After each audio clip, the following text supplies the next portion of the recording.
היי, קוראים לי שרי שיין, תודה שאתם כאן.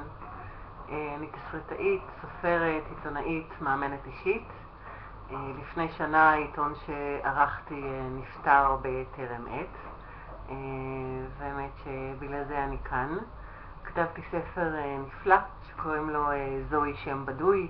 למעשה זה רומן בתוך רומן, מין רומן סינדרלה מודרני על עקרת בית לא נואשת, שמתחילה את חייה מחדש בעקבות אירוע שאני לא אספר לכם עליו.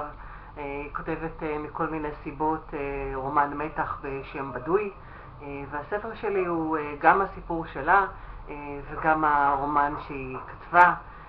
לצערי הרב הוצאות הספרים לא ששות להמר על סופרות צעירות מתחילות בנות 55 כמוני, ואני יותר משמחה לנסות לשתף אתכם ביצירה שלי.